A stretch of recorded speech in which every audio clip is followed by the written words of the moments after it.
నమస్తే, నేను Roja. Welcome to special debate. 5 రాష్ట్రాల ఎన్నికల్లో అందరి చూపు ఆ 3 రాష్ట్రాలపైనే. పార్టీలదైనా నేతలదైనా చరిత్ర మొదలవుతుందా ముగుస్తుందా అనే చర్చ నడుస్తోంది. తమిళనాడులో cine actor Vijay TVK party పెట్టి ముఖ్యమంత్రి కావాలని ఉవ్విళ్లూరుతున్నారు. విజయ్ తాను ముఖ్యమంత్రి అయినా కాకుండా సీఎం స్టాలిన్ పీఠాన్ని కదిల్చేలా కింగ్ మేకర్ అవుతారా అనే ప్రశ్నలు కూడా వస్తున్నాయి. విజయ్ తమిళనాడులో మ్యాజిక్ ఫిగర్కు రీచ్ అయినా కాకుండా ఆయన చీల్చే ఓట్లు పొందే సీట్లు అటు డిఎంకే కూటమి ఇటు అన్నా డిఎంకే కూటమిలకు టెన్షన్ పెట్టడం మాత్రం guarantee.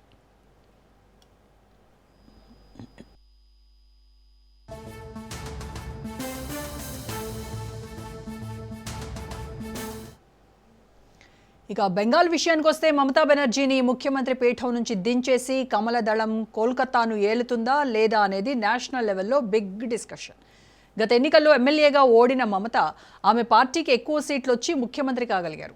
BJP fire brand Suvendu అధికారి ఆమెను ఓడించగలిగారు. ఇప్పుడు వారిద్దరి మధ్య పోటీ.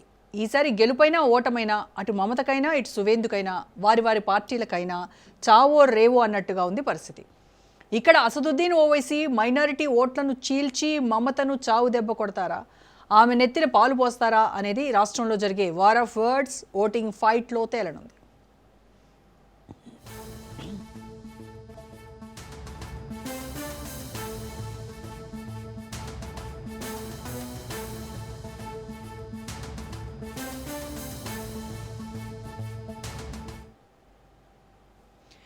కేరళం విషయానికి వస్తే దేశంలో బలమైన కమ్యూనిస్టు ప్రభుత్వం ఉన్న ఏకైక రాష్ట్రం. ముఖ్యమంత్రి పినరయ్ విజయన్ ముచ్చటగా మూడోసారి ఎల్డీఎఫ్ పవర్లోకి వచ్చేలా చేస్తారా, లేదంటే ఎర్రజెండా పని అయిపోయేలా చేతులెత్తేస్తారా అనేది సస్పెన్స్. కేరళంలో యూడీఎఫ్ గెలిస్తే కాంగ్రెస్ ఖాతాలో ఓ రాష్ట్రం చేరినట్టు. అంతకు మించిన విషయం ఏంటంటే అక్కడ కాంగ్రెస్ నుంచి ముఖ్యమంత్రిగా కేసీ వేణుగోపాల్ అవుతారనే ప్రచారం జోరుగా సాగుతోంది. కేరళంకు తెలంగాణ ముఖ్యమంత్రి రేవంత్, ఆయన మంత్రివర్గ సహచరులు, కాంగ్రెస్ ప్రజా ప్రతినిధులు క్యూ కడుతున్నారు.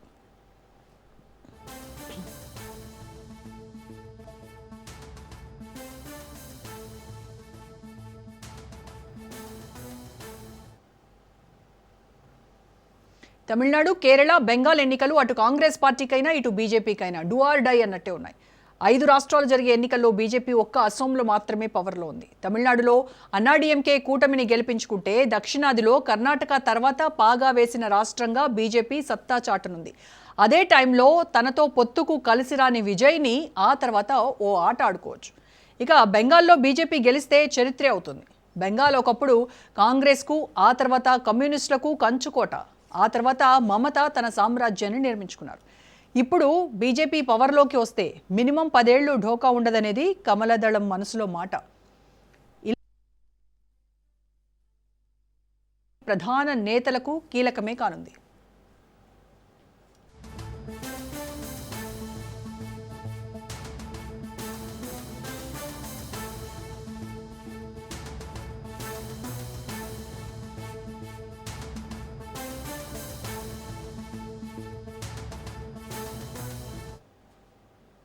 ఇక డిబేట్లో మనతో జాయిన్ అవుతున్నారు కాంగ్రెస్ అధికార ప్రతినిధి నుమాన్ గారు. మరి కాసేపట్లో బీజేపీ నాయకులు అలాగే అనలిస్ట్ కూడా జాయిన్ అవుతారు. Right, very good evening Numan గారు. Good evening madam. నుమాన్ గారు, కాంగ్రెస్ 5 రాష్ట్రాల ఎన్నికలకు సర్వం సిద్ధం చేసుకుంటూ ఉంది. ప్రచార అస్త్రాలు అయితే ఇక మన తెలంగాణ నుంచి కూడా కేరళానికి పంపించినటువంటి పరిస్థితి మనం చూస్తూ ఉన్నాం. సీఎంతో పాటు ఇక్కడ తెలంగాణ సీఎంతో పాటు ఆయన మంత్రివర్గ సహచరులు అందరూ కూడా ఆయన బాట పట్టి అక్కడ ప్రచారం చేస్తూ ఉన్నారు. సో ఏంటి అంత కేరళంపై అంత ఇంట్రెస్ట్ చూపిస్తూ ఉంది కాంగ్రెస్? అలాగే తమిళనాడు పైన కాస్త అంటే కేరళతో చూపిస్తున్నటువంటి ఇంట్రెస్ట్తో పోలిస్తే తమిళనాడులో కాస్త ఇంట్రెస్ట్ తక్కువగానే ఉందని చెప్పుకోవాలి.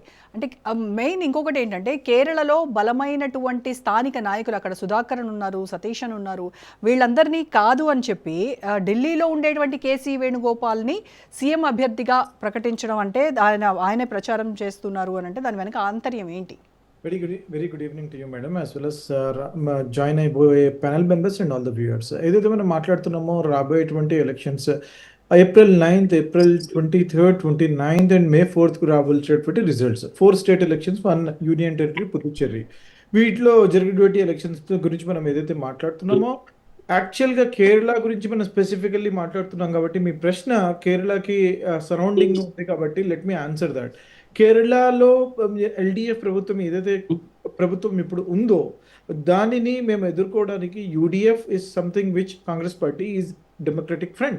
So we are working with all our partners. It could be IUML, it could be ourselves, all the like-minded parties తో మేము వర్క్ చేస్తున్నటువంటి ఒక ఎలక్షన్. ఈ ఎలక్షన్ లో మనం చూసుకున్నటువంటి అయితే అంతకుముందు పార్లమెంట్ ఎలక్షన్స్ లో మీరు చూసుకున్నట్లయితే we have got very good result there, especially in Tamil Nadu as well as in Kerala. అందువల్ల అక్కడ 20 సీట్స్లో we got 13, so which is a very good number. So అందుకని చెప్పేసి we know and the people of Kerala have lot of anti incumbency against Pinarayi Vijayan. Pinarayi Vijayan అక్కడ family rule చేస్తుండడం వల్ల వారి కూతురు, వారి యొక్క సన్ ఇన్ లా అండ్ వారి యొక్క family and all these people they are not liking the way that they are functioning. ఈ government ఏదైతే డెలివర్ చేస్తుందో, ఈ గవర్నమెంట్ ఏదైతే అక్కడ వర్క్ చేస్తుందో, ఏదైతే అక్కడ ఉన్నటువంటి కరప్షన్ ఛార్జెస్ ఉన్నాయో, అక్కడ వెల్ఫేర్ ఆఫ్ ద పీపుల్ని పట్టించుకోకుండా డివిజివ్ పాలిటిక్స్ ఏ రకంగా అయితే వీళ్ళు చేస్తున్నారో, విండక్టివ్ పాలిటిక్స్ ఏ రకంగా అయితే చేస్తున్నారో వీళ్ళు, దానిని తిప్పికొట్టేందుకు కాంగ్రెస్ ప్రభుత్వం రాబోతున్నది. అక్కడ UDF is our friend, we're going to form the government there. మీరు అన్నట్టు కాంగ్రెస్లో ఇక్కడ చూసుకున్నట్లయితే తెలంగాణ ఎలక్షన్స్లో 2023 ఎలక్షన్స్లో జరిగినప్పుడు ప్రతి ఒక్కరు ముఖ్యమంత్రి క్యాండిడేట్గా ఉన్నటువంటి బలమైన నాయకులు ఇక్కడ ఉండేవారు. ఇక్కడ రేవంత్ రెడ్డి గారు కానివ్వండి, ఉత్తమ్ కుమార్ రెడ్డి గారు కానివ్వండి, బట్టి విక్రమార్క గారు కానివ్వండి, these are all our chief minister candidates, including Janareddy garu కానివ్వండి, జగ్గారెడ్డి గారు కానివ్వండి, these are all our key players in our state. కానీ అల్టిమేట్లీ ఎప్పుడైతే ఎలక్షన్స్ గెలుస్తామో, మ్యాజిక్ ఫిగర్ దాటిన తర్వాత సిఎల్పి ఫామ్ చేస్తామో, సిఎల్పిలో ఎవరైతే అందరూ మెజారిటీ ఆఫ్ ద ఓట్స్ ఎవరైతే ఏ నాయకుడిని ఎన్నుకుంటారో దాని ద్వారా it is a democratic party, internal democracy ఉన్నటువంటి party Congress party. K C Venugopal గారు ప్రస్తుతం లోక్సభ ఎంపీగా ఉన్నారు, జనరల్ సెక్రటరీ ఆర్గనైజేషన్గా వారు పార్టీలో వ్యవహరిస్తున్నారు. అందుకని చెప్పేసి వారి యొక్క హోమ్ స్టేట్ కావడం వల్ల వారు స్పెసిఫిక్ ఇంట్రెస్ట్ తీసుకొని కేరళలో మనం ఇక్కడ మెజారిటీ నెంబర్ తీసుకురావాలనే ఏకైక ఉద్దేశంతో వారు కలిసి పనిచేస్తున్నారు. సతీశన్ గారు కానివ్వండి, సుధాకరన్ గారు కానివ్వండి, ప్రతి ఒక్కరూ ఏకైక లక్ష్యంతో ముందుకు వచ్చారు, that is to win Kerala. అంటే అక్కడ బలమైనటువంటి స్థానిక నాయకత్వం ఉండగా కేసీ వేణుగోపాల్ ను సీఎం అభ్యర్థిగా ప్రతిపాదించడం, ప్రచారం చేయడంతో లోకల్ గా కేరళ కాంగ్రెస్ లో అంతర్గత కుమ్ములాట్లకు ఏమైనా ఛాన్స్ అధికంగా ఉండేటువంటి అవకాశం? Absolutely not madam. ఎక్కడ కూడా కాంగ్రెస్ పార్టీలో కేసీ వేణుగోపాల్ గారిని ముఖ్యమంత్రి అభ్యర్థి అని చెప్పేసి ఫ్రంట్ ఫేస్ పెట్టి వెళ్ళడం లేదు. Please, this is just a speculation. వారు ఎందుకు తీసుకున్నారు అని అంటే మరొకసారి నేను మీ ద్వారా తెలియజేసుకుంటున్నాను, it is because that is his home state. He has to win this election, not just mere getting a magic number కానివ్వండి, 140కి 71 తీసుకొచ్చేసేసి మేము ఇక్కడ గవర్నమెంట్ ఫామ్ చేసామని కాకుండా more than 2/3 of the majority, అంటే 100+ సీట్స్ ఇక్కడ మాకు రావడానికి ఆస్కారం ఉంది కాబట్టి మేము ఇక్కడ గెలుస్తామని చెప్పేసి వారు కూడా శాయశక్తులు ఇక్కడ పెడుతున్నారు వారి యొక్క ఎనర్జీని. అందుకని చెప్పేసి వారి యొక్క specific interest is because it is a home state for him. Equally we're looking at Assam, equally we're looking at West Bengal, though we're not fighting the election in West Bengal by ourselves or in Tamil Nadu by ourselves. We have a coalition partner who are part of India Alliance. Tamil Nadu కానివ్వండి, DMK is going to get the magic figure కాదండి, 2/3 of the result you are going to get there. Similarly in West Bengal, Didi is going to get the election result there. అక్కడ Didi is going to be clean sweep అక్కడ జరగబోతుంది. ఇక్కడ కేరళలో clean sweep జరగబోతుంది. 100+ MLAs we are going to win in Kerala. అంటే ఇక్కడ నా question ఏంటంటే, ఒకటి తమిళనాడు విషయం మాట్లాడారు కాబట్టి, విజయ్ టీవీకే పార్టీ నుంచి కాంగ్రెస్కు అంటే దాదాపుగా మంచి సీట్లు ఆఫర్ చేసినట్టు కదా, 70+ సీట్స్ ఏవో ఆఫర్ చేసినట్టుగా వార్తలు వస్తూ ఉన్నాయి. అంటే డిఎంకే ఇచ్చేటువంటి తక్కువ సీట్స్ వైపే మొగ్గు చూపుతూ కాంగ్రెస్ అంటే ఎందుకు అధికారం పంచుకొని ఇన్ ఫ్యూచర్ మీరేమన్నా జూనియర్ పార్ట్నర్గా ఉండిపోవాలనుకుంటున్నారా డిఎంకేకి? నా see madam, the kind of history Tamil Nadu politics as ఎప్పుడు వారు సినిమా హీరో కానివ్వండి, సినిమా ఆర్టిస్టులు కానివ్వండి, వారిని కొన్ని only Jayalalithaa is the only person, అంతకుముందు ఎంజీఆర్ గారు were the only people who have ruled Tamil Nadu politics. దాని తర్వాత రజనీకాంత్ గారు has come into fray, as well as Kamal Haasan గారు, as well as now TVK ద్వారా విజయ్ గారు వస్తున్నారు.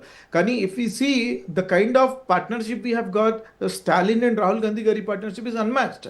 They call both of themselves as brothers. My elderly brother and Veeru, or my younger brother and Veeru.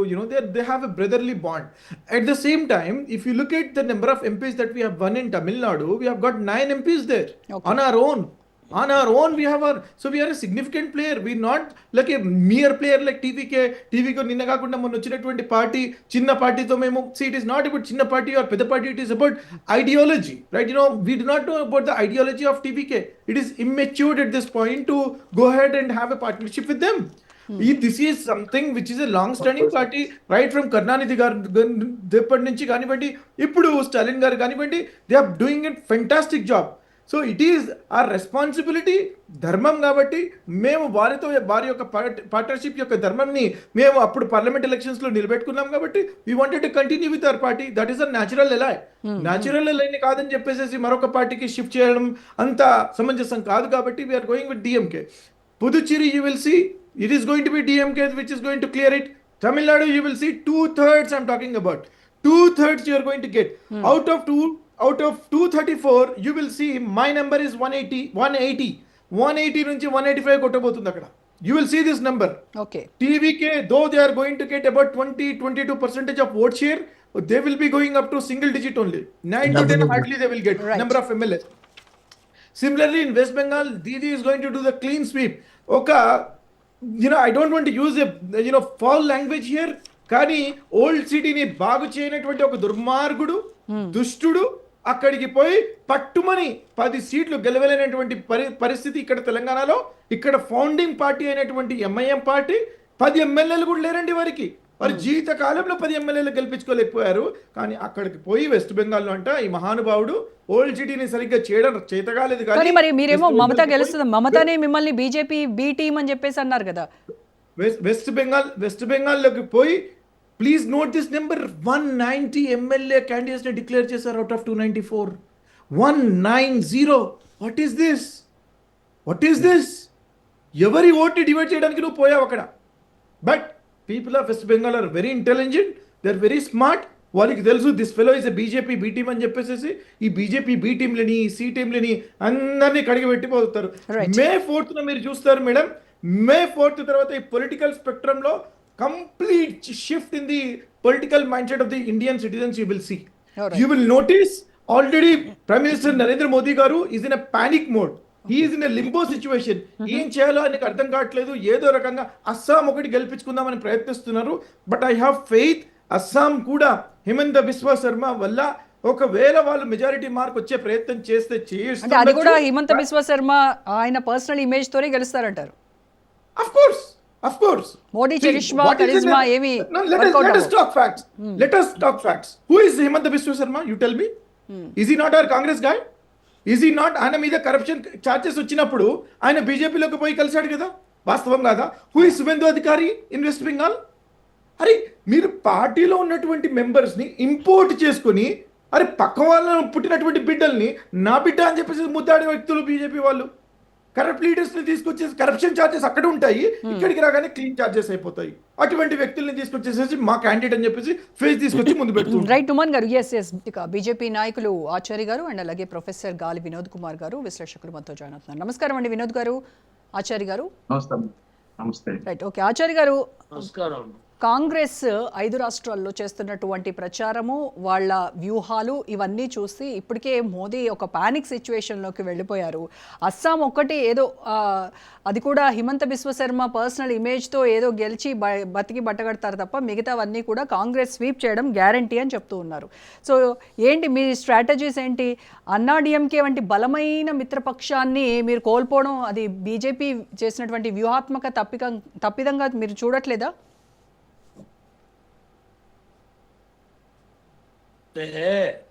ఇంతకుముందు మిత్రుడు మాట్లాడేటప్పుడు నుమన్ గారు చాలా విషయాలు మాట్లాడినారు. పెద్దలు వినోద్ గారికి, మీకు, న్యూస్ ప్రేక్షకులకు నమస్కారాలు. చాలా విషయాలు నుమన్ గారు కాంగ్రెస్ పార్టీ ఇప్పుడున్నటువంటి రాష్ట్రాల వాళ్ళ పరిస్థితి ఏంది ఎట్లా అనేది చూసుకుంటే, భారతీయ జనతా పార్టీ ఆయా రాష్ట్రాలలో మేము ఏదైతే అస్సాం ఇప్పుడు ప్రజెంట్ రూలింగ్లో ఉన్నటువంటి, ఇక మిగతా తమిళనాడు కావచ్చు, లేకపోతే పశ్చిమ బెంగాల్ కావచ్చు, పశ్చిమ బెంగాల్లో బలమైన ప్రతిపక్ష పార్టీగా భారతీయ జనతా పార్టీ ఈరోజు గత 15 సంవత్సరాలుగా ఏదైతే మమతా బెనర్జీ యొక్క ప్రభుత్వాలని అక్కడి ప్రజలు ఉమ్, అంటే అనుభవించినటువంటి కష్టాలు కానీ అక్కడ పరిస్థితులు కానీ ఇవన్నిటినీ ఆ ప్రజలే ఈసారి భారతీయ జనతా పార్టీకి ఓటేసి అధికారంలోకి తెచ్చి కేంద్ర రాష్ట్ర ప్రభుత్వాలు అభివృద్ధి దిశలో పోవాలనేటువంటిది ఒకటి. ఉమ్, రెండవది అక్కడ ఉన్నటువంటి హిందువుల పైన, మెజారిటీ హిందువుల పైన దాడులు ఏ రకంగా జరుగుతున్నాయి, ఎట్లా జరుగుతున్నాయి, ఈవెన్ అంటే గతంలో కమ్యూనిస్టులు ఆనాడు మమతా బెనర్జీ పైన ఎట్లా వ్యవహరించిండ్రు, ఇవాళ మమతా బెనర్జీ ఏ రకంగా వ్యవహరిస్తున్నారు అనేటువంటి దానికి అక్కడ ప్రజలు బెరీజ్ చేసుకున్నారు. ఉమ్, వాళ్ళ మిత్రుడు అన్నట్టు నిజంగా ఇవన్నీ మా రాష్ట్రాలు కావు, కానీ ఇవాళ మేము పశ్చిమ బెంగాల్లో గత ఎన్నికలలోనే మేము లార్జ్ స్కేల్లో మేము ఎమ్మెల్యేలు గెలిచినాం, కానీ అధికారం తర్వాత దక్కలేదు ఎంపీలు కదా, గెలిచినాం. అధికారం మరి అయితే ఇవాళ దక్కలేదు కదా. అధికారం అంటే మాకు అప్పుడు అంతకుముందున్న మా బేస్ ఏంది, మేము ఆ తర్వాత ఈవెన్ టుడే ఇప్పటికి కూడా 2000 ఆచార్య గారు 2021 నుంచి ఇప్పటి వరకు కూడా బీజేపీ కేవలం టీఎంకే నుంచి వచ్చినటువంటి సువేందు అధికారిని ఆయన అట్లాంటి నేతలపైనే ఆధారపడుతున్నారు తప్ప ఇప్పటి వరకు ఒక సొంతంగా మీరు ఒక మాస్ లీడర్ని తయారు చేసుకోలేకపోయారు. ఇప్పుడు నెక్స్ట్ మళ్ళీ మేమే అధికారంలోకి వస్తామని చెప్తున్నారు. మీ బలం ఏంటి? ఇప్పుడు నేను ఒక మాట అంట, ఒక 4-5 ఇయర్స్ కింద వచ్చిన రేవంత్ రెడ్డిని ముఖ్యమంత్రి చేసినప్పుడు కాంగ్రెస్ లో ఎవరు దొరకలేదా ఎట్లా, మరి ఈయననే ఎందుకు ముఖ్యమంత్రిని చేసిర్రు? ఇవాళ అంటే కొత్తగా వచ్చిన ఆయనని ముఖ్యమంత్రి చేసిర్రంటే దానికి ఏం జవాబు చెప్తాం? సువేంద్ర అధికారి లాస్ట్ 5 ఇయర్స్ నుంచి బీజేపీలో పనిచేస్తున్నాడు. మేము సువేంద్ర అధికారినో లేకపోతే ఇంకో వ్యక్తినో, టీఎంసీ నుంచి వచ్చిన సువేందు అధికారినో లేకపోతే కాంగ్రెస్ నుంచి వచ్చిన హిమంత బిశ్వ శర్మ తప్ప మీకు వేరే కరిజ్మా ఉన్నటువంటి చరిష్మా ఉన్నటువంటి నాయకులు కనిపించట్లేదు అని అడుగుతున్నారు కాంగ్రెస్ నాయకులు. ఇవాళ బీజేపీని అక్కడ ఎదుర్కోనికి ఏ రకంగా తిప్పలు పడుతున్నారు అనేది ఉంది. వాళ్ళు ఇంతకుముందు మిత్రుడు అన్నాడు, కానీ తెలంగాణలో ఎవరికి బీటీంగా పనిచేస్తుంది, ఎవరికి బీటీంగా పనిచేస్తుంది? మీ పార్టీ బీటీం అయింది. ఈడ ఎంఐఎం కు మీ పార్టీ బీటీం అయింది. ఇవాళ ఓవైసీ గారి కుటుంబం ఏం చెప్తుంది? కాంగ్రెస్, అది రేవంత్ రెడ్డి కావచ్చు, కేటీఆర్ కావచ్చు, ఎవరైనా కావచ్చు, నా గడప దగ్గర నిలబడి నన్ను అప్పీల్ చేసుకోవాలనే స్థాయికి మాట్లాడుతుంటు మీరు ఇలా బీటీఎం అయ్యారు ఎంఐఎంకు తెలంగాణలో. మాకెట్లా బీటీఎం? మాకు సిద్ధాంతపరమైనటువంటి వైరుధ్యమే ఎంఐఎం తోటి. కానీ మరి మమతా బెనర్జీ ఏమో Congress party BJP B team గా మారిందని ఆవిడ విమర్శిస్తా ఉన్నారు. కాంగ్రెస్ పార్టీనే బీజేపీకి బి టీమ్ అంటున్నారు. ఇప్పుడు కాంగ్రెస్ పార్టీ నాకు బి టీమ్ కాదు, ఏం పార్టీ, రెండు పార్టీలు, ఆమె పార్టీ ముగ్గురు ఒకటి మేడం. ఈ 3 పార్టీ ఒకటే. వీళ్ళు ఎంఐఎంకి ఒక 5 సీట్లు వచ్చినా, లేకపోతే కాంగ్రెస్ కి ఒక 10 సీట్లు వచ్చినా, మమతా బెనర్జీకి ఈ 15 సీట్లు తక్కితే వీళ్ళు లాంటి వాడికి సపోర్ట్ చేసేటోళ్ళు వీళ్ళే. వీళ్ళు ముగ్గురు ఒకటే, ముగ్గురే. వీళ్ళు ఇవాళ ప్రజల ఓట్లు చీలకుంటా ఏ ఏరియాలలో వాళ్ళ పార్టీ ప్రాబల్యం ఉంటుందో అక్కడ గెలుచుకొని వీళ్ళందరూ మళ్ళీ ఒకే పార్టీ మమతా బెనర్జీకే సపోర్ట్ చేస్తారు. మీరు చూస్తారు కదా, రేపు ఎంఐఎం 10 ఇండియా కూటమి ఒకటి గెలిచిన ఇండియా కూటమి భాగస్వాములు కదా వీళ్ళందరూ. అంతే కదా. ఇప్పుడు ఇండియా కూటమిలో భాగస్వామి తెలంగాణలో ఎంఐఎం ఉంటది. ఎందుకు మాట్లాడలేకపోతున్నారు? మీరు 10 సీట్లకే ఎంఐఎం ఎందుకు పరిమితం చేస్తున్నారు? పరిమితం చేస్తున్నారు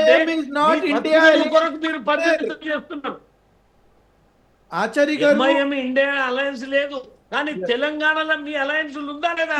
మీ రేవంత్ రెడ్డి ఏమని చెప్పిండు? ఎంఐఎం మా అలయన్స్ అన్నాడు. మా మిత్రుడు మాకేమన్నాడు అన్నాడు? లేదు. ఇప్పుడు మహేష్ కుమార్ గౌడ్ గారు మొన్నటికి మొన్న ఎంఐఎం మొన్న జూబ్లీ హిల్స్ లో ఎవరికి సపోర్ట్ చేశారు?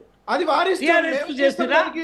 అది వారిష్టము. అంటే అంటే మిత్ర పార్టీ అనే ఎట్లా? కదా, మిత్ర పార్టీ అనే కదా అంటే సపోర్ట్ మనమే చేసింది.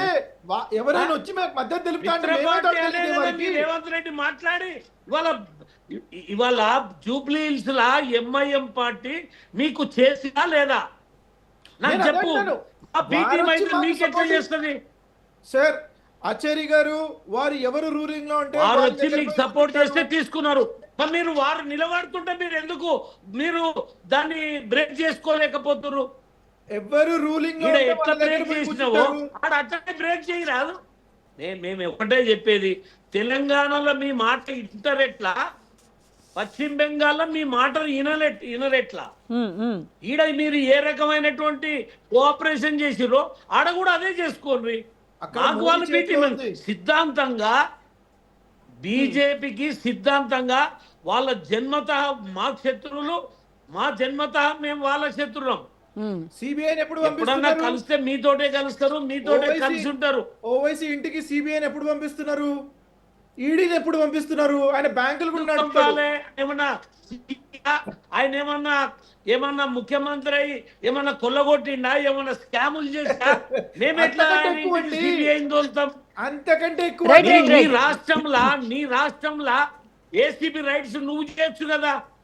నువ్వు ఆయన మీద చేస్తున్నటువంటి అక్రమాలకు నువ్వెందుకు కేసులు అంతకంటే బుక్ ఎక్కువ చేస్తలేవు? ఆయన సీఎం కంటే కూడా ఎక్కువ నేను చెప్తున్నా ఆచార్య గారు, కదా. నుమాన్ గారు, రాష్ట్రాల్లో కాంగ్రెస్ బీజేపీ అంటే ఎలా ఆయననా మీరా? గెలుపు దిశగా మీ ప్రయత్నాలు ఏం చేస్తున్నాయంటే మీరిద్దరూ కలిసి ఓవైసీ మీద పడుతున్నారు, ఎంఐఎం పార్టీ మీద పడుతున్నారు. రైట్ అండి, ఓకే. వినోద్ కుమార్ గారితో మాట్లాడదాం. ఆచార్య గారు మళ్ళీ అలా మాట్లాడతారు. ఒకటి. యా, ఎస్ మళ్ళీ వస్తాను. వినోద్ కుమార్ గారు, సో తమిళనాడులో ఫస్ట్ అంటే స్టేట్ బై స్టేట్ వద్దాం. తమిళనాడులో చూస్తే అప్పుడు ఎంజీఆర్, జయలలిత స్థాయి మ్యాజిక్ను టీవీకే విజయ్ ఆయన చేయగలుగుతాడంటారా? సక్సెస్ అవుతారా? అంటే ఆయన చీల్చేటువంటి ఓట్లు ఇటు స్టాలిన్ వ్యతిరేక ఓట్లు అంటారా, లేకపోతే అన్నాడీఎంకేకి ఉన్నటువంటి సంప్రదాయ ఓట్స్ ఏవైతే ఉన్నాయో అవి చీల్తాయంటారా? మీ అనాలిసిస్ ఏంటి? నా అనాలిసిస్ ప్రకారంగానైతే ఎక్కువ స్టాలిన్ సాంప్రదాయ ఓట్లే చీల్చే అవకాశం ఉంటుంది. తర్వాత రెండవది, మిగతా ఇప్పుడు ఏఐడిఎంకే పార్టీలో ఉన్న కూడా కొంత ఓట్ బ్యాంక్ చీలుస్తుంది.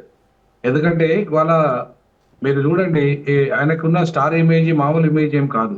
ఆయనకు ఎంజీఆర్ లాగానే ఇవాళ ఆయనకు కూడా జయలలిత గారి లాగానే ఉంది ఇమేజ్. కాకపోతే ఆయన దళిత్ అయి ఉంటాడు, దళిత్ క్రిస్టియన్ అయి ఉన్నాడు కాబట్టి, సో ఆ రకమైన ప్రచారం కనుక అక్కడ జరుగుతుంది కాబట్టి కొంత, సో ఆయన గవర్నమెంట్ ను తీసుకొచ్చే స్థాయి అయితే వస్తుందని అయితే నేను అనుకోలేను. ఎందుకంటే అక్కడ ద్రవిడ పాలిటిక్స్ ఉంటాయి ఎక్కువ. టోటల్ ద్రవిడ పాలిటిక్స్, ఐడియాలజికల్ పాలిటిక్స్ లో భాగంగానే అక్కడ మూమెంట్ నడుస్తూ ఉంటది. కానీ ఈయన ద్రవిడ పాలిటిక్స్ బదులు ఈయన ఓన్లీ తమిళ్ లాంగ్వేజ్ పాలిటిక్స్ ను మాత్రమే ఆయన ఇంకా ఎక్కువ ఎంకరేజ్ చేస్తున్నట్టుగా కనిపిస్తుంది. ప్రధానంగా ఉత్తరాదికి, హిందీకి, హిందుస్థాన్కి వ్యతిరేకంగా అక్కడ మొదటి నుండి పెరియార్ మూమెంట్ ఉంది, పెరియార్ ఐడియాలజికల్ మూమెంట్ ఉంది. సో దాన్ని బ్రేక్ చేసేసి ఓన్లీ తమిళ్ లాంగ్వేజ్ మూమెంట్ అంటే తమిళ్ అనే ఒక్క కాన్సెప్ట్ తోని, అస్తిత్వంతో మాత్రమే అక్కడ కుదరదు. ఎందుకంటే తమిళ్తో పాటు అక్కడ నార్త్ వర్సెస్ సౌత్ అనే దాంట్లో ప్రధానంగా అక్కడ రాజకీయాలు ఉంటాయి. ముఖ్యంగా హిందీ, హిందుస్థాన్ అనే దాన్ని ఎక్కువ ఫోకస్ చేస్తారు, ఎక్కువ వాళ్ళ భాషను కానీ ఆ ప్రాంత ఆధిపత్యాన్ని కానీ వ్యతిరేకిస్తారు. సో ఈయన విషయానికి వస్తే మాత్రం ఆయన బీజేపీతో ఇంటర్నల్ గా కలిసే ఉండడం అనేది అక్కడ ప్రచారం జరుగుతుంది తమిళనాడులో బాగా. ఎందుకంటే ఇప్పుడు మీరు చూసుకుంటే ఆయన కేసు ఒకటి, ఇంకా కేసు విషయంలో కావచ్చు, చనిపోయిన వాళ్ళు సభలో తొక్కిసలాట చనిపోయిన వాళ్ళ కేసు విషయంలో కావచ్చు, తర్వాత అది మళ్ళీ ఈ అమ్మాయి విషయంలో, భార్య విషయంలో కావచ్చు. సో భార్య యొక్క విడాకులు ఇచ్చి ఇప్పుడు ఇంకో అమ్మాయితో ఎఫ్ఐఆర్ పెట్టుకొని సినిమా యాక్టర్ తో ఉండడం అనేది, ఆ సినిమా యాక్టర్ కాస్త బీజేపీకి అనుకూలమైన వ్యక్తిగా ఉన్నారనేది అందరూ బాగా ప్రచారం జరుగుతుంది అక్కడ. సో కాబట్టి బీజేపీకి గా మారాడు విజయ్ అనేది ప్రచారం అయితే విస్తృతంగా అక్కడ ఉన్న కారణంగా ఇవాళ విజయ్ థంబింగ్ మెజారిటీ వచ్చి అధికారంలోకి వస్తాడైతే నేను అనుకోను. సో విజయ్ కొన్ని సీట్లు, ఇక్కడ చిరంజీవి గారు ఎట్లయితే 18 సీట్లు చీల్చాడో అట్లనే ఆయన కూడా ఒక డబుల్ డిజిట్ లో వస్తాడని అనుకుంటున్నా నేనైతే. అలాగే ఒక బీజేపీ 10 కూడా నుండి విజయ్ విషయంలో ఆయన విమర్శించేటువంటి విషయంలో కాస్త మెతక వైఖరి అవలంబిస్తూ ఉంది. అంటే మీరు చెప్పిన దాన్ని బట్టి చూస్తే మరి అందుకోసమేనేమో ఇన్ ఫ్యూచర్ ఒకవేళ ఆయన డిసైడింగ్ ఫ్యాక్టర్ అయితే, ఆయన కింగ్ మేకర్ అయితే, ఒకవేళ ఆయనతో పొత్తు కోసం ఇప్పటి నుంచే ఏమన్నా ఈ రకమైనటువంటి స్టాండ్ బీజేపీ తీసుకుందా అనేటువంటి అనుమానాలు కూడా వస్తాయి. అదే ఇప్పుడు అక్కడ ఏమవుతుందంటే ఇవాళ బీజేపీ చాలా డివైడ్ అండ్ రూల్ పాలసీలో భాగంగా డిఎంకేను కంప్లీట్ గా చీల్చాలనే ప్రయత్నం చేసి విజయ్ని ప్రమోట్ చేసింది. కానీ విజయ్ ద్రవిడ పాలిటిక్స్ లో, ద్రవిడ ఐడియాలజీలో అంత అద్భుతంగా ఉన్న వ్యక్తి కాదు. సినిమా యాక్టర్ ఎట్లయితే చిరంజీవి గారు ఒక ఇమేజ్ సామాజిక న్యాయం అన్నాడు, కానీ ఆయన సామాజిక న్యాయ కోణంలో పెద్ద ఎత్తున సక్సెస్ కాలేకపోయాడు. సో కాబట్టి ఇవాళ విజయ్ కూడా ఆయన అక్కడ తమిళ అస్తిత్వాన్ని ఇవాళ కోరుతున్నప్పటికీ, ఒక ఆల్టర్నేటివ్ పాలిటిక్స్ వైపు రావాలని అనుకున్నప్పటికీ, ఇవాళ తమిళ్ నాడు అనేది మొదటి నుండి కూడా యాంటీ ఉత్తరాది, యాంటీ ఇవాళ బీజేపీ. సో కాబట్టి యాంటీ బీజేపీ, యాంటీ ఉత్తరాది పార్టీ ఇవాళ ఈయన స్ట్రాంగ్ గా దానికి వ్యతిరేకంగా పనిచేయట్లేదు కాబట్టి బీజేపీతో నేను అంటగాగుతున్నాడు అనే ప్రచారం ఉంది. కాబట్టి ఎట్లయితే ఇవాళ మనం ఎంఐఎం లో బీజేపీకి బీటీం అంటున్నాము, సో ఆ రకంగానే ఇవాళ ఈ విజయ్ పార్టీని కూడా బీజేపీకి బీటీం గానే విస్తృత ప్రచారం అయితే తమిళనాడు జరుగుతున్న కారణంగా ఆయన ఒక ఆల్టర్నేటివ్ గా తమిళ ప్రజలు చూస్తున్నారనేది నేను అనుకోను. సేమ్ చిరంజీవి గారి లాగానే ఆయన కూడా ఇమేజ్ యాక్టరే, కానీ ఆయన పూర్తిగా తమిళ రాజకీయాల్ని శాసించే స్థితి లేదు. ఎందుకంటే అక్కడ బీసీలు అనే వాళ్ళు ప్రధానంగా చైతన్యమై ఉన్నారు అక్కడ. సో ఎవరైనా సరే ఆ తమిళ రాజకీయాల్లో బీసీలను కాదని దళిత్స్ అధికారంలోకి వస్తారనైతే నేను అనుకున్నాను. ఎందుకంటే దళిత్ ఓట్ బ్యాంక్ అంత పెద్దగా లేదు అక్కడ. ఇప్పుడు వెస్ట్ బెంగాల్లో అయితే 36% దళిత ఓట్ బ్యాంక్ ఉంది. కానీ మీరు తమిళనాడుకి వచ్చేసరికి 10% కూడా లేదు అక్కడ. 6% నుండి 7% మాత్రమే దళిత ఓట్ బ్యాంక్ ఉంది. సో కాబట్టి ఎక్కువ దళిత ముద్ర కూడా ఆయనకు ఉంది కాబట్టి, ఆయన క్రిస్టియన్ ముద్ర కూడా ఉంది కాబట్టి, ఎట్టి పరిస్థితుల్లో అధికారాన్ని సంపూర్ణంగా మెజారిటీ ఆయనకు వస్తుంది అయితే నేను అనుకోలేను.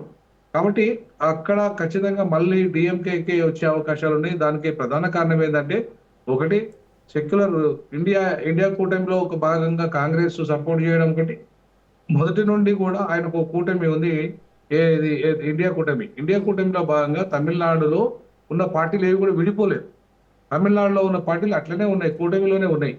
ఇలా విభేదాలు వచ్చి విడిపోయినట్టుగా ఏం లేవు. కాకపోతే ఏఐడిఎంకే కూటమి విడిపోయింది, ఏఐడిఎంకే చీలిక వచ్చేసింది. ఏఐడిఎంకే ఇవాళ అస్తిత్వాన్ని కూడా ఉంది అక్కడ. సో కాబట్టి ఇవాళ తమిళ పాలిటిక్స్ లో ఏఐడిఎంకే ఒక ఆల్టర్నేటివ్ అనే పరిస్థితి లేకుండా పోయింది అక్కడ. సో ఇవాళ ఆల్టర్నేటివ్ ఏంటిది ఉత్తరాదికి, ఆల్టర్నేటివ్ ఏంటిది బీజేపీకి అంటే ఇవాళ ఓన్లీ డిఎంకే తప్ప ఇవాళ ఈయన విజయ్ కాదు, ప్లస్ అక్కడ ఏఐడిఎంకే కాకుండా పోయింది. సో ఈ కారణాల చేత అక్కడ ఎట్టి పరిస్థితుల్లో విజయ్ కానీ ఏఐడిఎంకే కానీ అధికారంకి వచ్చే పరిస్థితి లేదు. వస్తే మళ్ళా డిఎంకే తప్ప డిఎంకే కాంగ్రెస్ పరిస్థితి ఏంటి వినోద్ కుమార్ గారు? కాంగ్రెస్ అంటే చాలా విస్తృతంగా ప్రచారం చేస్తా ఉన్నారు. అలాగే విజయకు ఓటు వేస్తే అంటే మోదీకి వేసినట్టే అని అక్కడ కేరళలో చెప్తున్నారు, ఇక్కడ చెప్తూ ఉన్నారు. అదే అంటున్నా నేను. ఏమంటున్నా ఇప్పుడు విజయ్ దక్షిణాది లీడర్, దక్షిణాది ఆయన ఛాన్ ఉన్న సినిమా యాక్టర్ కాబట్టి ఆయనను ఖచ్చితంగా ఇప్పుడు ఇంకొకటి ఏంటంటే, ఇక్కడ ఎట్లయితే మన పవన్ కళ్యాణ్ గారు బీజేపీకి మన ఇండియా కూటమిలో భాగంగా ఎట్లయితే ఉన్నాడో, ఏ రకంగానైతే సినిమా యాక్టర్ ఇవాళ ఉప ముఖ్యమంత్రి ఉన్నాడో, రేపు విజయ్ కూడా ఉప ముఖ్యమంత్రి స్థాయికి ఎదిగే పరిస్థితి అయితే వస్తుంది. ఏ పార్టీ వచ్చినా సరే అధికారంలోకి. ఒకవేళ కనుక ఆయన కింగ్ మేకర్ అయ్యే అవకాశం అయితే ఉంది. సో కింగ్ మేకర్ అయ్యి ఒకవేళ కాంగ్రెస్ కాదని విజయ్ వైపు కనుక ఓట్ బ్యాంక్ పోయితే ఎట్టి పరిస్థితుల్లో ఆయన కింగ్ మేకర్ అవుతాడు. అక్కడ అధికారం పంచుకోవాలి కాబట్టి విజయ్తో కూడా డిఎంకే అధికారాన్ని పంచుకోవడానికి స్కోప్ ఉంది. ఎందుకంటే ఆయన ఇండిపెండెంట్ గానే పోతున్నాడు. బీజేపీతో సరే ఇంటర్నల్ అంటకాగుతున్నాడని చెప్పి అన్నప్పటికీ కూడా ఒకవేళ ఆయన కింగ్ మేకర్ అయితే ఎట్టి పరిస్థితుల్లో డిఎంకే కూడా అలయన్స్ పోయే అవకాశం ఉంది అక్కడ విజయ్తో. కానీ ఇవాళ కింగ్ మేకర్ అవుతాడా లేదా అనే దాంట్లో కీలకంగా విజయ్ ఉన్న ఫాలోవర్స్ బట్టి, విజయ్ తీసుకునే స్ట్రాటజీలను బట్టి ఉంటది. ఇవాళ విజయ్ స్టార్టింగ్ లో ఉన్నంత ఇమేజ్ ఇప్పుడు లేకుండా పోయింది. ఎందుకంటే భార్య కూడా దూరం అయిపోయింది. తర్వాత బీజేపీకి పూర్తి స్థాయిలో సరెండర్ అయిపోయాడు అనేది ఒకటి వచ్చింది. రెండవది ఐడియాలజికల్ గా స్ట్రాంగ్ గా డిఎంకే ఇప్పటికీ కూడా డిఎంకేనే ఇవాళ తమిళనాడు పేరును కూడా మారుస్తుంది బీజేపీ అధికారంలోకి వస్తే అని చెప్పి ఇవాళ బాగా విస్తృతంగా ప్రచారం అవుతుంది. అయితే వినోద్ గారు, మరి సామాన్య స్టాలిన్ పవర్ షేరింగ్ ఇచ్చేటువంటి ప్రసక్తే లేదని చెప్తూ ఉన్నారు కదా. ఎవరికి విజయ్గా ఎవరి అంటే వాళ్ళతో పొత్తు ఎవరికి కలిసినా కూడా పవర్ షేరింగ్ అనేది వాళ్ళు రాజకీయాల్లో ఏదైనా సాధ్యమేనండి. ఎవరు శాస్త్ర మిత్రులు కానీ శాస్త్ర శత్రువులు కానీ ఉండరు రాజకీయాల్లో. సో కాబట్టి ఆ ఎట్టి పరిస్థితుల్లో విజయ్ కూడా మడిగట్టుకొని ఉంటాడని నేను అయితే అనుకోను. విజయ్కి కూడా రాజకీయాల్లోకి వచ్చడానికి కారణం ఏంది? రాజకీయాల్లో ఆయన వచ్చి ఏదో పవర్ ను అధికారాన్ని సంపాదించుకోవాలని అనుకుంటున్నాడు కాబట్టి ఆయన కింగ్ మేకర్ అయితే గ్యారంటీగా ఎట్టి పరిస్థితుల్లో డిఎంకే కూడా ఆయన వాడుకునే అవకాశం ఉంది. లేదంటే మాత్రం ఆయన మామూలుగా మిగిలిపోయే అవకాశం ఉంది. Right. అక్కడ అంటే తమిళ రాజకీయాల్లో చాలా సీరియస్ గా రేపు ఆయన మాత్రం కంప్లీట్ గా ఆయన అధికారానికి వస్తాడు, ఆయనే శాసిస్తాడు, ఆయనే ముఖ్యమంత్రి అవుతాడని అయితే నేనైతే అనుకోవడం లేదు. ఎందుకంటే చాలా మంది తమిళ మిత్రులు కూడా నేను మాట్లాడినప్పుడు కూడా చిరంజీవి రోలు మీ దగ్గర ఎట్లయితే ఉందో అదే రోల్ ప్లే చేస్తాడు తప్ప ఆయన అధికారానికి వచ్చే పరిస్థితి అయితే అక్కడ కనబడతలేదనే విషయాన్ని చాలా మంది మిత్రులు నాతో కూడా మాట్లాడారు. నేను కూడా 2-3 మీటింగ్లకు వెళ్ళాను అక్కడ, రైట్ రైట్ వేరే మీటింగ్ల కోసం. ఓకే. పోయినప్పుడు కూడా నాకు విజయ్కి అంత వస్తుంది, అధికారం వచ్చేంత ఉంది అని చెప్పి అయితే లోకల్ అనిపించలేదు. భావించట్లేదు. ఎస్, ఓకే ఓకే వినోద్ గారు. రైట్. నుమాన్ గారు, బీజేపీ నాయకులు అడిగేది ఏంటి అని అంటే, నేషనల్ లెవెల్లోనేమో ఇండియా కూటమిలో మీరు అందరూ భాగస్వామ్యంగా ఉంటారు. When it comes to west Bengal elections, అక్కడ మళ్ళీ మీరు రాష్ట్రంలో కొట్టుకుంటా ఉంటారు. అంటే ఇదంతా ఓట్ల కోసము మీరు చేసేటువంటి గిమ్మిక్స్, మీరు అంటే వీటితో రాష్ట్ర ప్రజలను మోసం చేయడానిక ఇలాంటివి చేసేది అని అడుగుతున్నారు. వెస్ట్ బెంగాల్ గురించి మనం మాట్లాడితే మేడం, ఎసెన్షియలీ మమతా బెనర్జీ గారు అక్కడ ఎస్ఐఆర్ని వారు అపోజ్ చేస్తూ వాళ్ళు చాలా గ్రౌండ్లో చాలా క్లియర్గా వెళ్ళారు. She took 1-on-1 with Narendra Modi. మనం ఒక్కసారి చూసుకుంటే ఎక్కడ కూడా వారు కాంప్రమైజ్ కాలేదు. కాంగ్రెస్ పార్టీ ఏ రకంగా అయితే లీడర్ ఆఫ్ అపోజిషన్ ఉన్నటువంటి రాహుల్ గాంధీ గారు తీసుకున్నారో స్టాండ్, ఓట్ చూరి కానివ్వండి, ఎస్ఐఆర్ కానివ్వండి, సిమిలర్లీ వారు కూడా అదే రకంగా తీసుకుని వెళ్ళారు. మేము ఈ రోజుకి కూడా వారికి మిత్రపక్షంగానే ఉన్నాం, వారు మాతోనే మిత్రపక్షంగానే ఉన్నారు. ఎక్కడ కూడా సరే కలిసి పోటీ చేస్తున్నారు అని అంటే కలిసి చేయడం లేదు. Because we are not a big player there. West బెంగాల్లో we are not a big player, we are very small player there. Considerable single digit vote bank ఉంటుంది అక్కడ మాకు. సో న్యాచురల్లీ మమతా బెనర్జీ గారు independently she wanted to contest. Let her contest. What is wrong in it? Let me talk about 2 things here. Especially when Parakala Prabhakar is such a prominent person who is proficient in economics, వారు బయట నిర్మలా సీతారామన్ గారి husband వారు బయటికి వచ్చి కేటగారికల్గా వారు చెప్తున్నారు, Andhra Pradesh elections 2024 Lok Sabha general elections జరిగినప్పుడు, వారి యొక్క అసెంబ్లీ ఎలక్షన్ కూడా జరిగినప్పుడు, వారు రాత్రి 12 నుంచి తెల్లవారుజామున 2 మధ్యలో ఈ 2 అవర్స్లో 17 లక్షల ఓట్లు పోలయ్యాయి. ఒక్కొక్క ఓటు పోలయ్యింది కేవలం 6 సెకండ్లలో మాత్రమే అని చెప్పేసి ఇంత పెద్ద అలిగేషన్ వారు తీసుకొచ్చారు. Please understand this. Election commission of India is compromised. Narendra Modi garu ఏ రకంగా అయితే కాంప్రమైజ్డ్ ప్రైమ్ మినిస్టర్ ఉన్నారో, ఎలక్షన్ కమిషన్ సిఇసిగా ఉన్నటువంటి mister Gyanesh is a compromised CEC.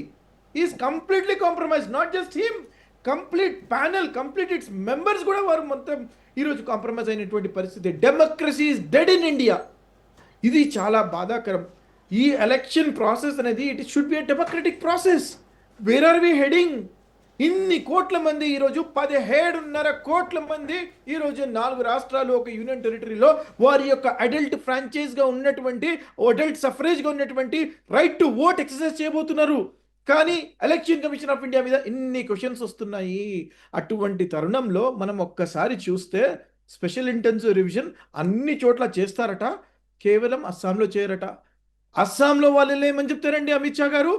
घूसपैठी आया है, यहाँ पर असम में घूसपैठी को बचाना हमारा कर्तव्य है, इसीलिए हम इसको घूसपैठियों को बचाने के लिए हम यहाँ पे काम कर रहे हैं. घूसपैठी कहां से आएगा? मिनिस्टर ऑफ एक्सटर्नल अफेयर्स आप है, మినిస్ట్రీ ఆఫ్ హోమ్ అఫేర్స్ ఆప్ హై. అగర్ మీరు ఉన్నప్పుడు దీని బార్డర్ సెక్యూరిటీ అనేది సెంట్రల్ గవర్నమెంట్ పరిధిలోకి వస్తుంది. ఒకవేళ గూస్పేటి లోపలికి వస్తున్నప్పుడు, ఇన్ఫిల్ట్రేటర్స్ లోపలికి వస్తున్నప్పుడు, బంగ్లాదేశీలు లోపలికి వస్తున్నప్పుడు మీరు గాడిద పళ్ళుతో అవుతున్నారా? మీరు ఫెయిల్ అయ్యారు కాబట్టి గూస్పేటి లోపలికి వస్తున్నారు. అంటే మీరు మీ కర్తవ్యంలో, మీ డ్యూటీలో మీరు ఫెయిల్ అయ్యారు కాబట్టి మీరు ఈ అలిగేషన్ చేస్తున్నారు. 2 విషయాలు. ఎస్ఐఆర్ అయితే వద్దంటారు. ఒకవేళ గూస్పేటి నిజంగా ఉంటే లెట్ ఇట్ హ్యాపెన్. ఎస్ఐఆర్ మాత్రం అస్సాంలో చేయరట. ఎట్ ద సేమ్ టైం గూస్ పెట్టి ఉన్నారంటున్నారు. వారే కాంట్రడిక్టింగ్ స్టేట్మెంట్ ఇస్తున్నారు. Please understand what I'm saying. The completely managed and manipulated elections చేస్తున్నారు దేశంలో. ఈ ప్రజాస్వామ్యానికి మంచి పద్ధతి కాదు. మీరు 5 రాష్ట్రాల్లో ఒక చోట గెలవండి, 2 చోట్ల గెలవండి, 3 చోట్ల గెలవండి, కానీ ఫ్రీ అండ్ ఫేర్ ఎలక్షన్ కావాలా. బ్యాటిల్ గ్రౌండ్ అనేది లెవెల్ బ్యాటిల్ గ్రౌండ్ ఉండాలా. మీకు ఆపర్చునిటీ ఎంతో మాకు అదే ఆపర్చునిటీ ఇవ్వాలా. ప్రజలు న్యాయ నిర్ణేతలు. ప్రజలు బయటికి వచ్చి మీరు 5 సంవత్సరాల్లో ఏ రకంగా అయితే పాలించారో దానికి బేరీజు వేసుకుని ఓటు వేయాలా. అంతేగాని నేను జిమ్మికులు చేస్తాను, నేను ఒక చోట ఎస్ఐఆర్ చేస్తాను, మరొక చోట చెయ్యను, ఒకరోజు నేను ఇన్ఫిల్ట్రేటర్స్ అంటాను, ఇంకొక చోట అనను, ఈ రకంగా మాట్లాడితే మాత్రము మీరు ప్రజాస్వామ్యాన్ని అపహాస్యం చేసిన వాళ్ళు అవుతారు. చరిత్ర మిమ్మల్ని క్షమించదు. You will win Bihar, sorry, you will win West Bengal or you will win Assam. That is immaterial అండి. ఇక్కడ మనకు కావాల్సింది వాల్యూస్ని కాపాడడం ఇంపార్టెంట్, సిస్టమ్ని కాపాడుకోవడం ఇంపార్టెంట్. ఆ సిస్టమ్ అనేది మోస్ట్ కరప్ట్ సిస్టమ్గా ఈరోజు ఇంత పెద్ద అలిగేషన్స్ వస్తున్నాయి. 316 MPs India alliance could have won. ఈ రోజు ప్రైమ్ మినిస్టర్ నరేంద్ర మోదీ మూడోసారి కాదు కదా, it Yes. Could have been India alliance prime minister who would be sitting there. 76 is the number. Discrepancies ఎక్కడైతే జరిగాయో మీరు చూడండి. జనసేన ఎన్ని చోట్ల పోటీ చేస్తే 100% స్ట్రైక్ రేట్ ఉంటుంది. రైట్. మేము గ్రౌండ్ లో మేము చూసాము. Though Congress party is a small player there in Andhra Pradesh, we were pretty confident. ఒకవేళ వాళ్ళు వస్తే మాత్రం టీడీపీ 90 కంటే ఎక్కువ రావని చెప్పేసి మా దగ్గర నెంబర్స్ ఉన్నప్పుడు ఒకటేసారి 164, 165 రావడం, what is this number? You tell me, where are you heading this? అప్పుడు మీరు అక్కడ వారిని గెలిపించుకొని ఈరోజు వెంటిలేటర్ మీద ఉన్నటువంటి కేంద్ర ప్రభుత్వానికి ఆక్సిజన్ అందినటువంటి 2 రాష్ట్రాలు బీహార్ అండ్ ఆంధ్రప్రదేశ్. మీరు చెప్పండి, వీరు అధర్మంగా వచ్చినటువంటి ఈ ప్రభుత్వాలు ఈ రోజు నారా చంద్రబాబు నాయుడు గారు వారి యొక్క స్టేట్ కి కావాల్సినటువంటి ఏపీ రీఆర్గనైజేషన్ యాక్ట్ లో ఉన్నటువంటి ప్రామిసెస్ ని మోదీ దగ్గర పోయి పోట్లాడి తెచ్చుకున్నటువంటి సత్తా ఉంటుందా? బికాజ్ అతనిని ఒకవేళ వాళ్ళని హెల్ప్ చేశారు కాబట్టి, అనైతికంగా వచ్చినటువంటి ప్రభుత్వం కాబట్టి, what kind of justice he can do for ఈ స్టేట్? అదే ఇక్కడ జరగబోతుంది Kerala as well as in Assam. వీరిద్దరు కాంప్రమైజ్డ్ చీఫ్ మినిస్టర్స్. వీరి యొక్క collar, this Himanta Biswa Sarma collar is in the hands of Narendra Modi and Amit Shah. Similarly Pinarayi Vijayan collar is in the hands of Amit Shah and as well as in Narendra Modi. Right. అది జరగకూడదని చెప్పేసి ఇండిపెండెంట్ గా ఉండాలి కాబట్టి, ఫెడరల్ సిస్టమ్ లో ఉంటున్నాం కాబట్టి, ప్రతి ఒక్క రాష్ట్రంలో రాష్ట్ర ప్రజల యొక్క ప్రయోజనాల కోసం డబుల్ ఇంజన్ సర్కార్ అవసరం లేదండి. రాష్ట్ర ప్రజల కోసం రాష్ట్ర ప్రజలు ఏం కోరుకుంటున్నారో వారిని రిఫ్లెక్ట్ అవుతూ రిజల్ట్స్ వస్తే మాత్రం we don't have a problem. But definitely somewhere this should go of. I hope ఈ ఎలక్షన్ రిజల్ట్స్ May 4th ఏదైతే రాబోతున్నాయో దాంట్లో ఇటువంటి మాల్ ప్రాక్టీసెస్ జరగవని నేను భావిస్తున్నాను. Okay, right. ఆచార్య గారు, సో బెంగాల్లో మీరు కేవలం అంటే మతపరమైనటువంటి అంశాలు ఏదో సిఏఏ ఉందో లేదంటే ఎన్ఆర్సీ ఉందో ఇటువంటి వాటిని బేస్ చేసుకొని గెలవాలనేటువంటి ఒక ప్లాన్ వేస్తున్నారు. అస్సాంలో మరి ఎందుకు సర్ ప్రక్రియకు నో చెప్పింది బీజేపీ? ఇప్పుడు సార్ అనేది దేశమంతా జరుగుతుంది. ఎక్కడున్నా కూడా అదేమి మేము తీసుకొచ్చిన కొత్త ఏదో ఓట్లు తొలగించనీకే, మాకు వ్యతిరేకుల ఓట్లు తీసేదికే వచ్చి తెచ్చినటువంటిది మేము తెచ్చింది కాదు. అది రాజ్యాంగంలో ఉన్నటువంటిది, ఎలక్షన్ కమిషన్లో ఉన్నటువంటి బయల ప్రకారం అనేక విధాలుగా చేస్తున్నారు. అయితే రెండోది, ఇంతకుముందు నుమన్ మిత్రుడు మాట్లాడుతూ నేను అడుగుతున్నా, కేరళలో ఇవాళ మీరు సిపిఎం సిపిఐ అది ఢిల్లీకి వస్తేనేమో మిత్రపక్షం, కేరళకు పోతేనేమో శత్రుపక్షం. ఏంది మీ స్టాండ్ అంటే ఏంది? మీ లైన్ ఏంది?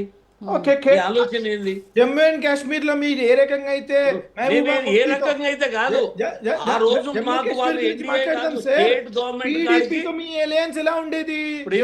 మేము వాళ్ళు ఎన్డీఏలో లేరు. వాళ్ళు అప్పుడు ఆ స్టేట్ కార్డ్ పార్ట్నర్షిప్ చేశారు ఎలక్షన్. చెప్పండి, మీరు చెప్పినాక విన్నా నేను.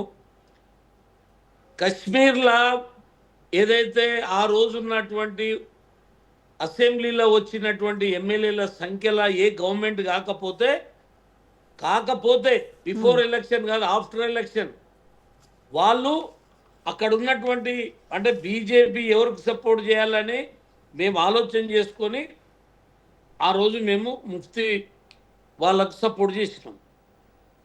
కానీ మళ్ళీ మేము వాళ్ళు ఎన్డీఏలో జాయిన్ కాలే, వాళ్ళు ఏమి మా మిత్రపక్షం కాదు. నేను అడుగుతున్నది ఇండియన్ అలయన్స్లో మీ దాంట్లో సిపిఎం సిపిఐ ఉందా లేదా? ఒకటి ఉన్నప్పుడు మీరు అక్కడ కలిసి పోటీ ఎందుకు చేస్తలేరు? ఎందుకు విడివిడిగా చేస్తున్నారు? ఎందుకు విడివిడిగా చేస్తున్నారు? మీ మమతా బెనర్జీ మీ సిద్ధాంతాలకు మీ ఐడియాలజీకి అన్ని విధాల కేంద్ర ప్రభుత్వాన్ని వ్యతిరేకిస్తున్నప్పుడు మీరు తమిళనాడులో ఎట్లయితే డిఎంకే తోటి మిత్రపక్షమైనరో ఎందుకు పశ్చిమ బెంగాల్లో కాంగ్రెస్ మమత తోటి మీరు ఎందుకు సయోధ్య కుదుర్చుకోలేకపోయారు? మీ దోబూచులాటేంది? మీ యొక్క పబ్లిక్ని ఎందుకు ఇట్లా బ్లఫ్ చేస్తున్నారు? ఇవాళ మీరు అన్నారు కదా ఏదో ఆయన పరకాల ప్రభాకరు ఈ టైంలో ఇన్నోట్లు పడ్డాయి అన్నోట్లు పడ్డాయని. మేము ఆంధ్రప్రదేశ్లో ఎందుకు చేయాలి? తెలంగాణలో ఎందుకు చేయలే? ఇక్కడ కూడా మా గవర్నమెంట్ ఉన్నటువంటి యూపీలా మేము 40 సీట్లు ఎందుకు ఓడిపోవాలి? ఒక 20 సీట్లు మేము ఆడ గెలిపించుకోవచ్చు కదా. Very good question. ఎందుకు మేము అక్కడ చేయలే? అక్కడ జగన్మోహన్ రెడ్డి ముఖ్యమంత్రికి ఉన్నాడు, రాష్ట్ర ప్రభుత్వము ఆయన ఆధీనంలో కేంద్ర ప్రభుత్వం ఎన్నికల కమిషన్ ఎలక్షన్ చేసిన రాష్ట్ర ప్రభుత్వం సహకరించకపోతే అక్కడ ఎలక్షన్లు జరగవు ఏ ప్రభుత్వానికైనా. మరి ఇవాళ అక్కడ మేము జగన్మోహన్ రెడ్డి ఉండగా మేము చంద్రబాబు నాయుడికి అదేవిధంగా పవన్ కళ్యాణ్కి 25 సీట్లకి 25 మేము గెలిపిస్తే మేము 5 సీట్లు ఎంపీకి నిలబడ్డాము. మేము 2 సీట్లు ఎందుకు గెలిచినాం? 3 సీట్లు ఎందుకు ఓడిపోయినాం? మేము 8 సీట్లు ఎమ్మెల్యేలకు ఉంటే మేము 5 సీట్లు ఎందుకు గెలిచినాం? అంటే ఇవాళ మీకు గెలిస్తేనేమో ప్రజాస్వామ్యబద్ధంగా గెలిచినట్టు మేము ఇవాళ తెలంగాణలో మేము ఇట్లా అదే జిమ్మిక్ చేస్తే మీ గవర్నమెంట్ ఎట్లా వస్తుంది?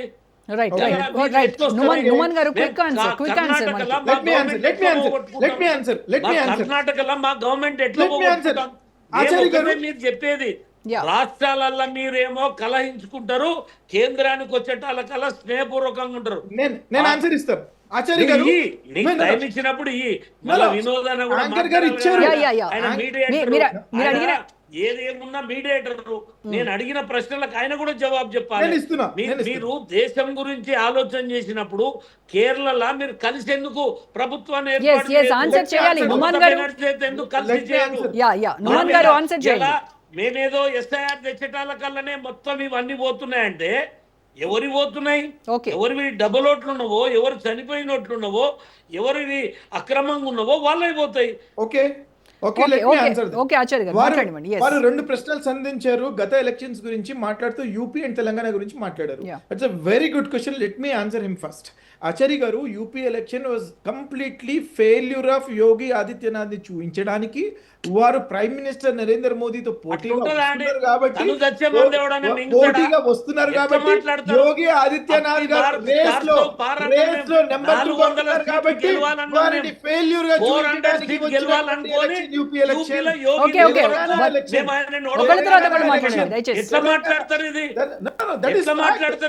మీకు అర్థమైంది? వినోద్ గారిని చెప్పమనండి మీడియేటర్ గా. నేను చెప్పింది సత్యం. సత్యం. నెంబర్ 2 తెలంగాణ గురించి. Telangana we have won with 64+1 65.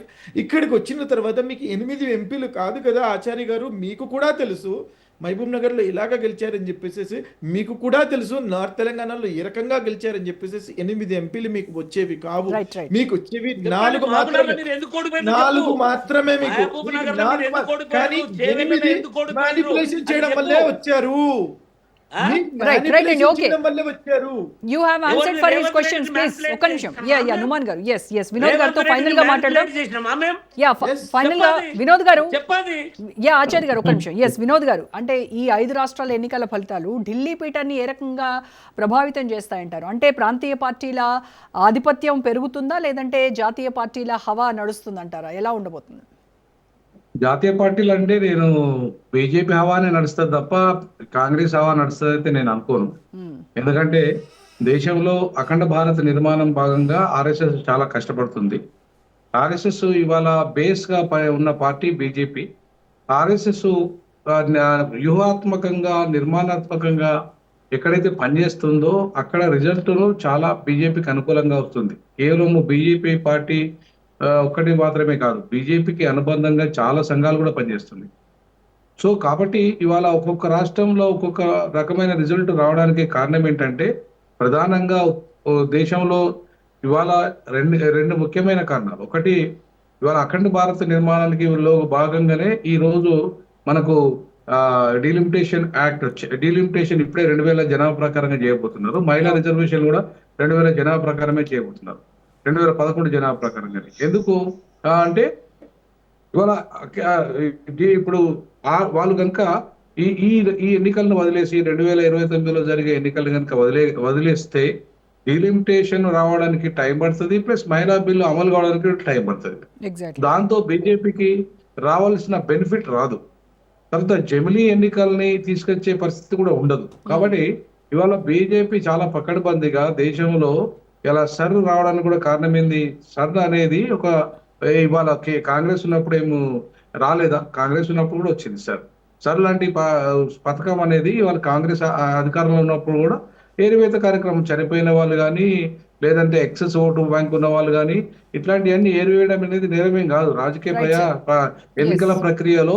ఎన్నికల ప్రక్రియలో ఇట్లాంటి చాలా మందికి ఒక్కొక్కరికి 20 అంటే ఒక్క కాంప్లెక్స్ లోనే 70-80 వేల ఓట్లు, 80 ఓట్లు ఉన్నాయి ఒక్కొక్క కాంప్లెక్స్ లో, అంటే 1000 ఓట్లు ఉన్నాయి. అట్లెట్లా అవుతుంది? అన్ని ఓట్లు ఎక్కడి అంటే ఇట్లా దొంగ ఓట్లు తయారు చేసుకున్న ప్రక్రియ కూడా చాలా జరిగింది. కాబట్టి ఈ దొంగ ఓట్ల ప్రక్రియను ఎరివేయడం తప్పేం కాదు, చనిపోయిన ఓట్లు తీసేయడం తప్పేం కాదు. అది ప్రజాస్వామ్య ప్రక్రియను ప్రభావితం, అంటే అది ఎలివేట్ చేయడమే తప్ప దాంట్లో మొత్తం టోటల్ గా ఏదో జరిగిపోయిందంటే వాళ్ళ జరిగిపోయి కొన్ని అక్రమాలు జరగలేదని నేను అనట్లేదు, కానీ కొంత అంటే రాజకీయ కారణాల వల్ల జరిగి ఉంటది కావచ్చు. కానీ ఇవాళ ఈ రోజు పూర్తిగా బీజేపీని కార్నర్ చేసేసి కాంగ్రెస్ పెద్ద ఆల్టర్నేటివ్ గా తయారై ఇవాళ భారతదేశంలో కాంగ్రెస్ మళ్ళీ అధికారానికి వస్తున్న విషయంలో మాత్రం నేనైతే అంగీకరించే పరిస్థితి లేదు. ఎందుకు లేదంటున్నానంటే ఇవాళ మీకు 2 రాష్ట్రాలు మిగిలే, 2-3 రాష్ట్రాల కంటే ఎక్కువ మిగిలలే. నిజంగా ఇవాళ ఇంక్లూజివ్ జస్టిస్ వైపు బీజేపీ పోతున్నది కాబట్టి బీజేపీ చాలా మొత్తం రాష్ట్రాలను కబ్జా చేయగలుగుతున్నది. ఇవాళ ఎక్కడండి కాంగ్రెస్? ఇవాళ ఉన్న తెలంగాణ రాష్ట్రంలో మీరు ఎక్కడ సామాజిక న్యాయం చేశారండి? ఎవరికి ఇచ్చారండి? మొత్తం రెడ్లే టోటల్ ఆధిపత్యం చెప్తున్నారు. ప్రతి కార్పొరేషన్ లో రెడ్లే, ఎమ్మెల్యేల రెడ్లే, ఎంపీల రెడ్లే. ఆ పరిస్థితి బీజేపీలో ఉండదండి. ఆ పరిస్థితి బీజేపీ బ్యాక్వర్డ్ క్లాసెస్ ఎస్టీలకి వాళ్ళకి ఉంటాయి. ఇంక్లూజివ్ జస్టిస్ వైపు బీజేపీ పోతుంది కాబట్టి ఖచ్చితంగా బీజేపీ చాలా బలమైన శక్తి వచ్చే అవకాశం ఉంది. రైట్ అండి. Okay, thank you so much Vinod గారు, ఆచార్య గారు, నుమాన్ గారు, థ్యాంక్స్ అండి. ఇది ఇవాల్టి special debate. Stay tuned to Raj news.